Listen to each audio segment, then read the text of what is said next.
우리의 소망으로 오신 예수님. 오늘은 교회 절기로 대림절, 대강절 넷째 주일이고 성탄절을 나흘 앞둔 주일입니다. 여러분, 성탄절이 어떤 날이라고 알고 계십니까? 성탄절은 예수님의 탄생을 기념하고 축하하는 날입니다. 이 성탄절을 우리는 어떤 자세로 맞이해야 될까? 이런 생각이 듭니다. 여러분은 성탄절을 어떤 자세와 마음으로 기다리고 계십니까?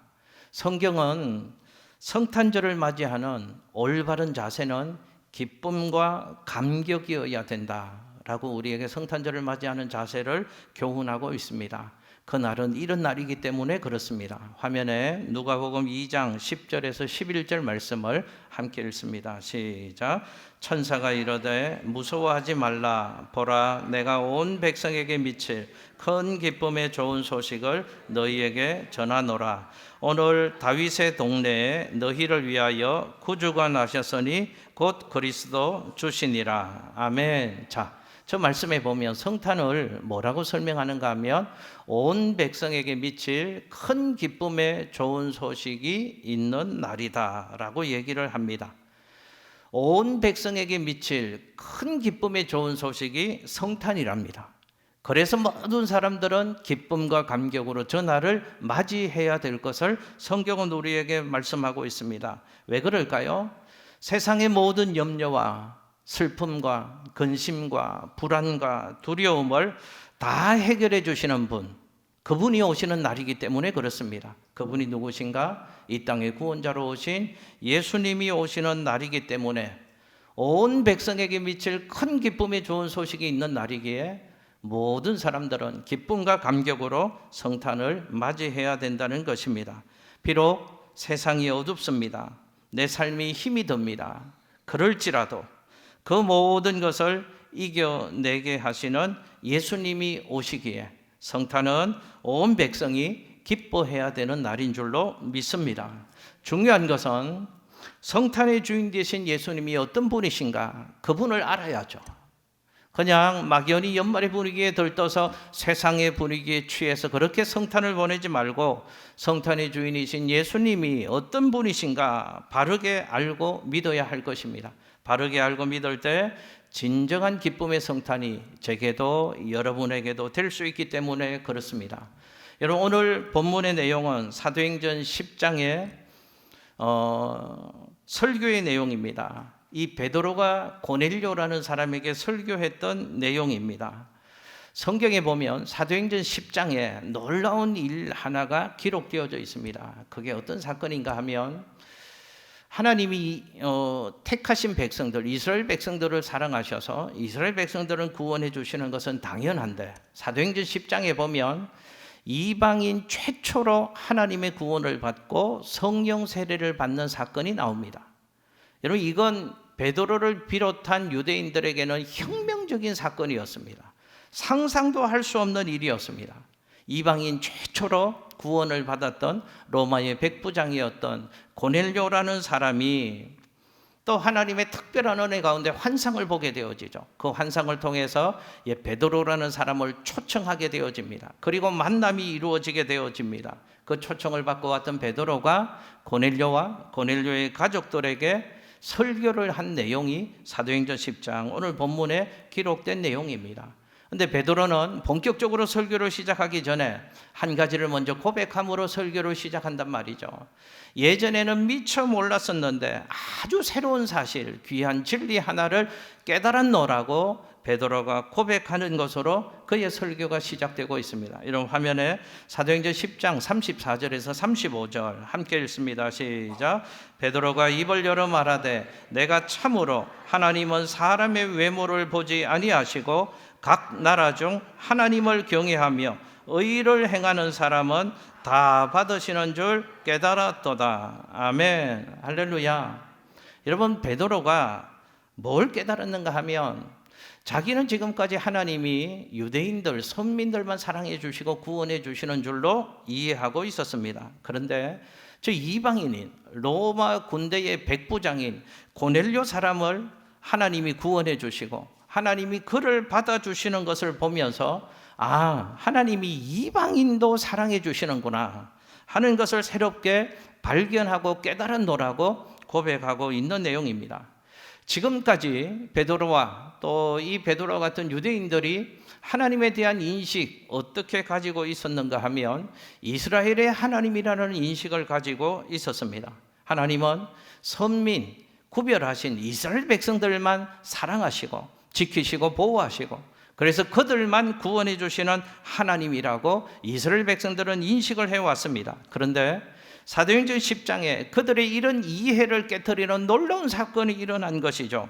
고넬료가 구원받고 고넬료가 환상을 보고 고넬료가 성령 세례를 받고 그리고 베드로를 초청하고 베드로가 응답해 오는 이런 일련의 사건을 통해서 고넬료는 새로운 사실을 깨닫게 된 것입니다. 이것입니다. 하나님은 이스라엘만을 위한 제한적인 하나님이 아니시고 하나님은 이방인에게도 하나님이 되시는 모든 이들의 보편적인 하나님이시구나 하는 사실을 고넬료는 깨닫게 되었다는 것입니다. 하나님은 유대인도 사랑하시지만 이방인도 사랑하신다. 유대인처럼 이방인을 사랑하시고 이스라엘 백성들을 구원해 주신 것처럼 이방인에게도 하나님이 구원을 베풀어 주신다. 이 사실을 깨달았단 말이죠. 그런데 이 사실은 당시 베드로와 또 베드로 같은 유대인들에게는 그야말로 충격적인 사건이었습니다. 당시 베드로는 차별이 없는 하나님의 사랑, 모두를 다 받으시는 하나님의 사랑을 깨닫고 그 하나님의 중심에는 예수 그리스도가 있었다라는 사실을 이제부터 설명하고 있는 것입니다. 그래서 베드로는 고넬료와 그의 가족들에게 예수 그리스도 그분이 누구신가 설명해 주고 있습니다. 오늘 주시는 말씀을 통해서 우리도 이미 예수를 믿고 예수에 대한 이해는 가지고 있지만 성경을 통하여 예수님에 대한 바른 이해를 다시금 분명하게 가지고 그 예수를 확실하게 붙잡고 다시 오실 예수를 간절히 기다리는 신앙의 삶을 살아가는 우리 모두가 되시기를 예수님 이름으로 축복합니다. 자, 한번 저 따라서 해보실게요. 예수님은 누구신가? 이 베드로가 이렇게 설교를 합니다. 하나님이신 만유의 주가 되시는 예수님이시다 라고 설명합니다. 같이 한번 해보겠습니다. 시작. 하나님이신 만유의 주가 되신 예수님. 아멘. 자, 앞에 화면에 사도행전 10장 36절 말씀을 함께 읽겠습니다. 사도행전 10장 36절 시작. 만유의 주 대신 예수 그리스도로 말미암아 화평의 복음을 전하사 이스라엘 자손들에게 보내실 말씀. 아멘. 저 말씀을 그대로 띄워주십시오. 지금 베드로가 특별한 하나님의 사랑을 경험하고 예수님이 누구신가를 소개하고 있습니다. 지금 베드로가 예수님이 어떤 분이라고 소개하고 있다고요? 만유의 주가 되시는 분이 예수 그리스도시다 라고 설명을 하고 있습니다. 예수님의 하나님 되심, 예수님의 신성을 이렇게 베드로가 설명하고 있는 것입니다. 하나님의 차별 없는 사랑, 그 사랑이 이방인에게도 고넬료의 가정에도 부어진 데에는 연결고리가 하나 있는데 그 연결고리가 만유의 주가 되시는 예수 그리스도 때문이었습니다 라고 예수님의 사랑을 소개하고 있습니다. 그런데 중요한 것은 예수가 만유의 주가 되셔서 무슨 일을 행하셨는가? 우리 방금 읽은 36절에 두 가지 의미를 말씀하고 있습니다. 하나는 예수 그리스도가 바로 화평의 복음이다 라는 사실을 설명하고 있고, 또 하나는 예수 그리스도를 통하여서 화평의 복음이 전해진다 라는 두 가지의 사실을 설명하고 있습니다.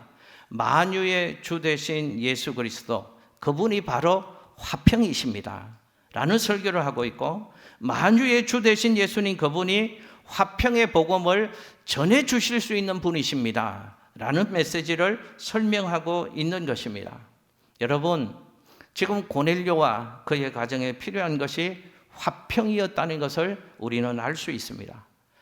여러분, 세상을 살아가는 우리 모두에게 고넬료와 그의 가정에 필요했던 그것이 필요합니다. 세상을 살아가는 우리 모두에게 절대적으로 꼭 필요한 것 한 가지가 있다면 그것이 바로 평화입니다. 샬롬입니다.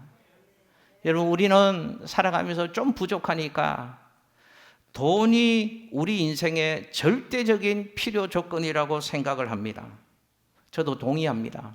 물론 돈이 필요하죠. 돈이 있으면 좀 편하게 살 수 있고요. 돈이 있으면 유익해지고 윤택한 삶을 사는 것이 틀림이 없습니다. 그러나 아셔야 됩니다.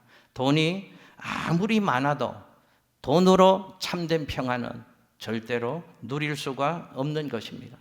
그래서 이 세상 가는 동안, 험한 길 가는 동안 참된 평안은 없다고 찬송가 412장에서는 노래한 것입니다. 이 땅 위에 험한 길 가는 동안 참된 평화가 어디 있나? 참된 평화가 어디 있다고 노래합니까? 하늘로부터 내려온다고 우리는 찬송했습니다. 평화가 어디로부터 오는가? 세상에 없습니다. 참된 평화는 하늘로부터 우리에게 내려오는 것인 줄로 믿습니다. 하나님이 주시는 것입니다. 성경은 지금 이 얘기하는 것입니다. 만유의 주 되신 예수 그리스도가 참된 평화, 화평이시고 그 예수 그리스도만이 우리에게 참된 평화를 주실 수 있는 유일한 분이십니다. 라는 것을 베드로가 지금 설교하고 있는 것입니다. 더 놀라운 것은 이 화평의 복음이 어디서부터 시작되어지는가를 베드로가 소개하고 있습니다. 여러분 화면에 사도행전 10장 37절 말씀을 같이 한번 읽겠습니다. 시작. 곧 요한이 그 세례를 반포한 후에 갈릴리에서 시작하여 온 유대에 두루 전파된 그것을 너희도 알거니와. 아멘. 자 보십시오. 예수 그리스도가 복음입니다 라고 설명을 하고 예수 그리스도가 갈릴리에서부터 그 화평의 복음을 전하는 사역을 시작함으로 온 유대로 화평의 복음이 퍼져나갔다라는 사실을 소개하고 있습니다. 여러분 잘 보십시오. 이 복음이 어디서부터 시작되어서 어디로 퍼져나갔다, 이 순서 차원을 얘기하는 말씀이 아니고 이 말씀은 복음의 근본적인 성격이 무엇인가를 우리에게 알려주는 대단히 중요한 말씀이라고 생각할 수 있습니다. 여러분 저 말씀을 잘 묵상해 보십시오.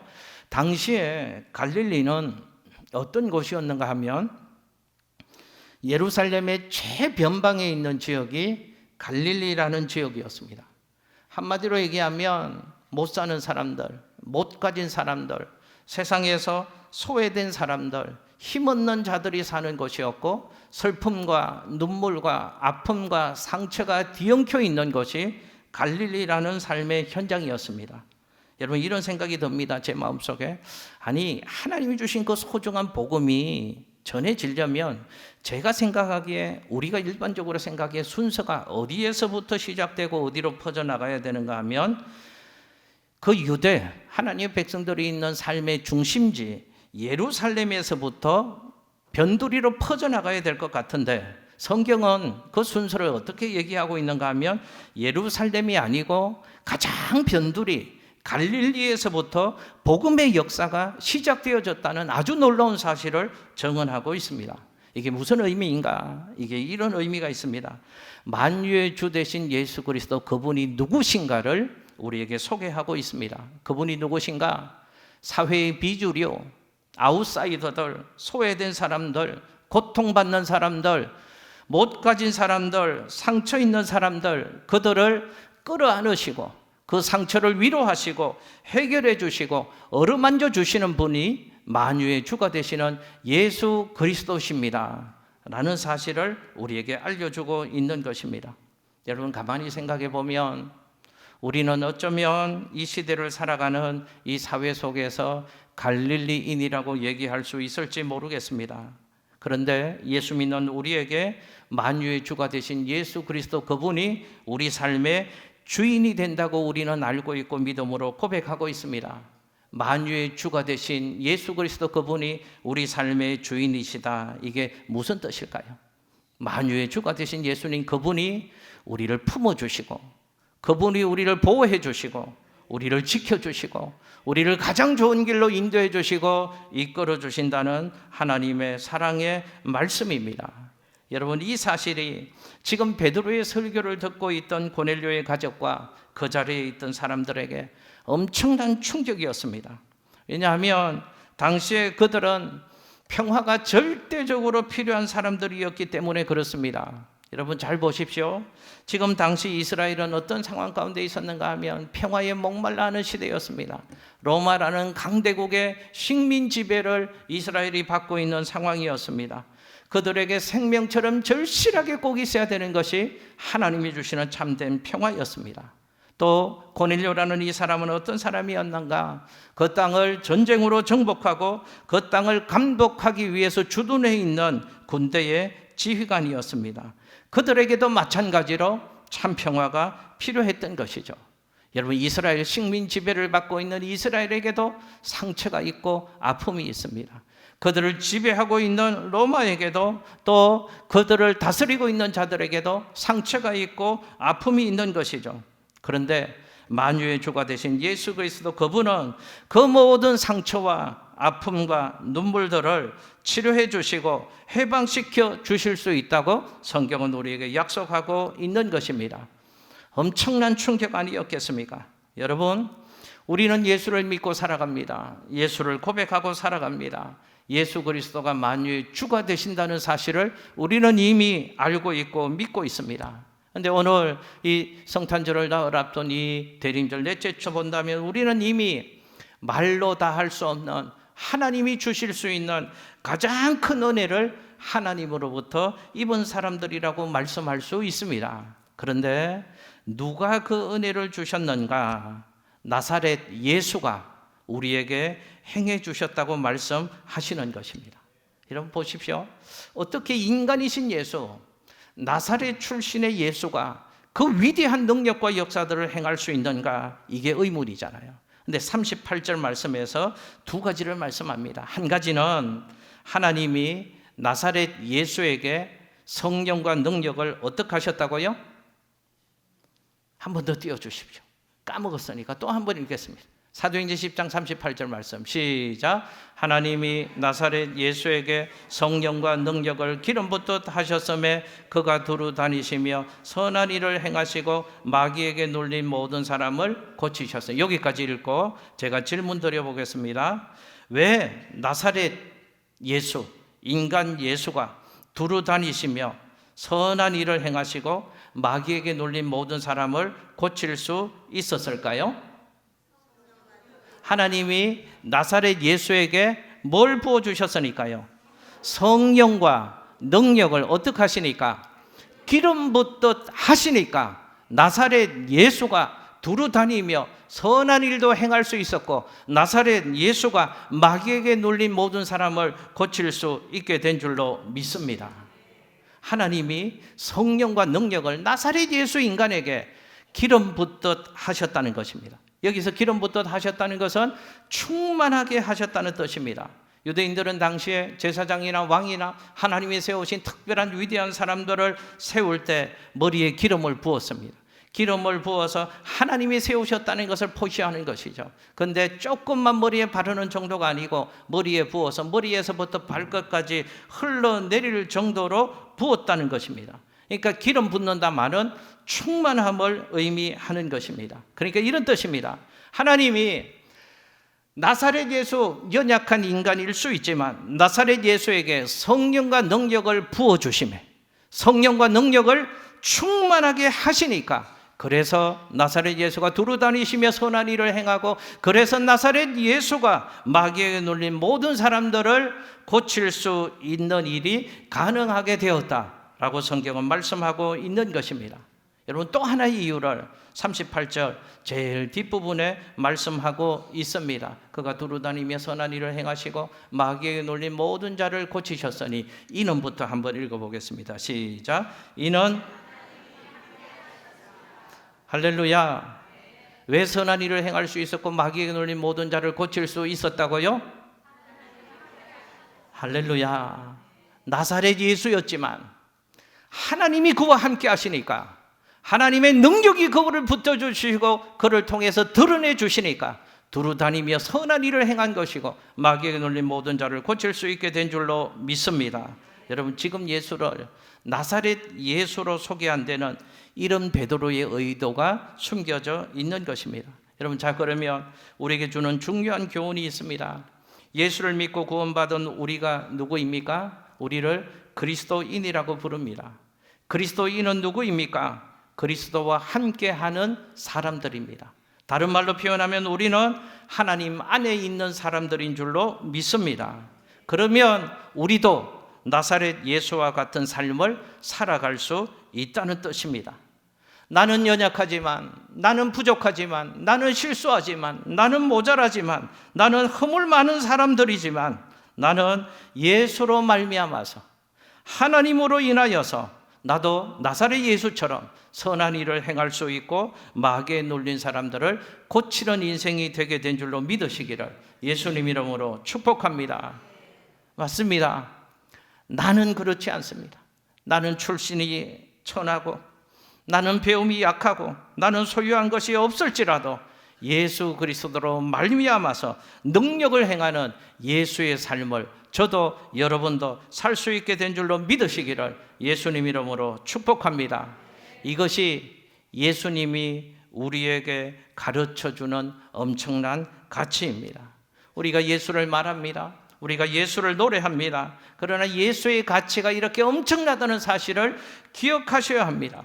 나는 예배하는 우리 모두가 예수 그리스도의 가치를 다시 한번 인식하고 깨닫고 그 가치 안에서 빛나는 그리스도인의 삶을 살아가는 우리 모두가 되시기를 예수님 이름으로 축복합니다. 여러분 화면에 요한복음 14장 12절에서 14절 말씀을 같이 한번 읽겠습니다. 시작.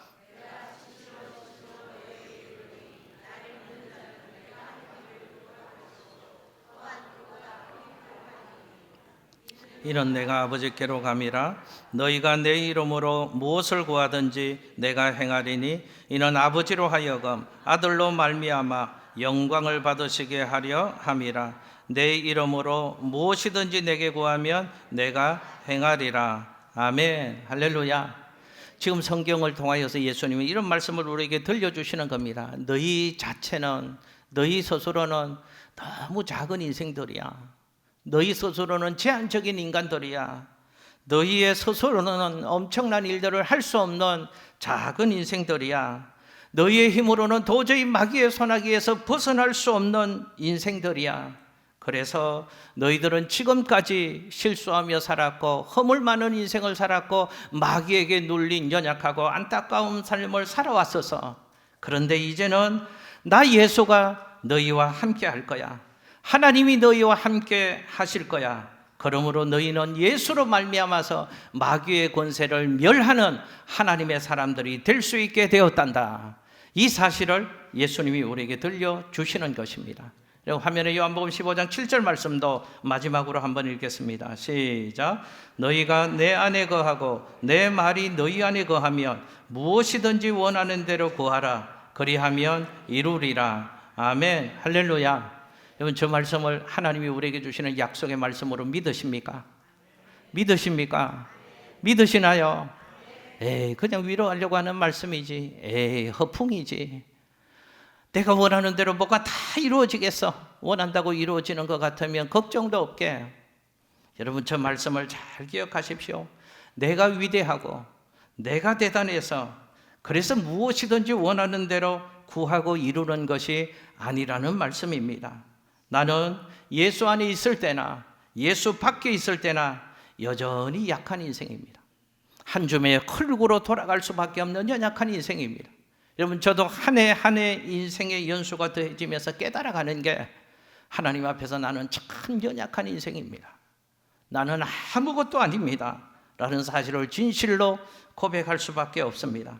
우리는 그렇지만 그러나 예수로 인하여서 우리는 지난날과는 비교할 수 없을 정도로 우리의 오늘과 내일이 달라진다는 사실을 성경은 우리에게 말씀하고 있습니다. 누구 때문에요? 예수님 때문에 달라진다는 것입니다. 예수님이 누구시니까요? 예수님이 만유의 주가 되시니까 예수로 말미암아서 우리도 예수의 삶을 살 수 있게 되는 줄로 믿으시기를 예수님 이름으로 축복합니다. 말씀 정리합니다. 여러분 어저께 저희 커뮤니티 센터 4층에서 공연홀에서 첫 번째 영화 상영을 했습니다. 그 영화 보신 분들이 있으시죠? 그 영화의 제목이 좀비 딸이라는 영화를 상영했습니다. 그 영화를 저는 극장에서 저희 가족들과 보았습니다. 여러분 어떤 내용인가? 좀비에 물리면 감염이 되어져서 그 사람은 죽게 되어지는데 그 좀비가 또 다른 사람을 자꾸 물게 되어지니까 사람들을 해치게 되어집니다. 그래서 좀비에 감염된 사람들은 다 붙잡아서 격리해서 죽이는 상황이었습니다. 그런데 그 주인공 조정석의 사랑하는 딸 여고생이 좀비에 물렸습니다. 이제 잡혀가서 죽어야 될 상황입니다. 그런데 아빠 조정석이 그 좀비에게 물려서 좀비가 된 그 딸을 끝까지 감추어주고 지켜주고 보호해준다는, 그래서 저도 그 영화를 보면서 눈물을 줄줄 흘리면서 울면서 영화를 봤습니다. 여러분 잘 보세요. 아무리 못난 자식이라고 할지라도 그 자식을 절대로 포기할 수 없는 한 사람이 있습니다. 그 자식이 아무리 몹쓸 자식이라고 할지라도 그 자식을 절대로 포기하지 못하는 한 사람이 있습니다. 그 자식을 낳아준 부모, 그 자식을 눈물로 사랑으로 키워준 부모는 그 자식을 절대로 포기할 수 없는 것이죠. 여러분 기억하십시오. 우리가 아무리 못났어도, 우리가 아무리 실수하고 허물 많은 존재라고 할지라도 우리를 절대로 포기하지 않으시는 분이 계십니다. 그분이 하나님이십니다. 사랑으로 우리를 지으시고 사랑으로 우리를 만드신 하나님은 우리를 절대로 포기하지 않으십니다. 그래서 하나님은 저 멀리 하늘에서 우리를 그저 지켜보는 것으로만 사랑에 만족할 수 없으셔서 하늘보자 하늘 영광 다 버리시고 낮고 낮은 모습으로 이 땅에 오셨습니다. 그래서 십자가 위에서 우리 대신 죽으시고 우리를 구원해 주셨습니다. 부활성천하신 그 예수님은 성령으로 지금도 우리와 함께 하십니다. 세상 끝날까지 포기할 수 없는 그분의 사랑, 우리가 도저히 이해할 수 없는 그 사랑으로 지금도 우리와 함께 하시며 우리를 사랑으로 지어가시는 줄로 믿습니다. 혹시 이 성탄의 계절을 어둡고 우울한 마음으로 성탄의 계절을 보내고 계시는 분 계십니까? 내 삶을 보면 문제투성인 것 같고 나 혼자만 있는 것 같고 그래서 어둡고 우울한 마음으로 성탄의 계절을 보내는 분이 계십니까?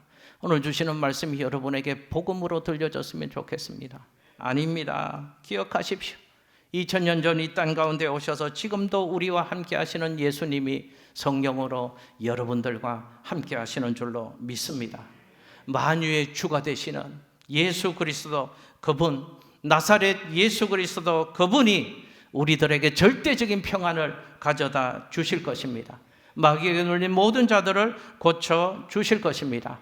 나 자신을 보지 말고, 환경을 보지 말고, 상황을 보지 말고, 세상을 보지 말고, 시대를 보지 말고 예수를 바라보십시오. 예수를 보면 용기를 주실 것입니다. 희망을 꿈꾸는 인생으로 세워 주실 것입니다. 예수님 바라보고 예수님의 도움 받고 예수님을 사랑하고 예수님과 함께하는 복되고 귀한 여러분의 삶이 되시기를 예수님 이름으로 축복합니다. 기도하겠습니다. 좋으신 하나님 감사합니다. 만유의 주가 되신 예수 그리스도, 그분이 나와 함께 하심을 잊지 말게 하여 주시고 그분을 꼭 붙잡고 믿음의 선한 싸움을 싸워나가므로 만유의 주가 되시는 예수님 주시는 참 평안, 승리를 날마다 누리며 살아가는 예수의 사람들이 되게 하여 주옵소서. 감사드리며 예수님 이름으로 기도드리옵나이다. 아멘.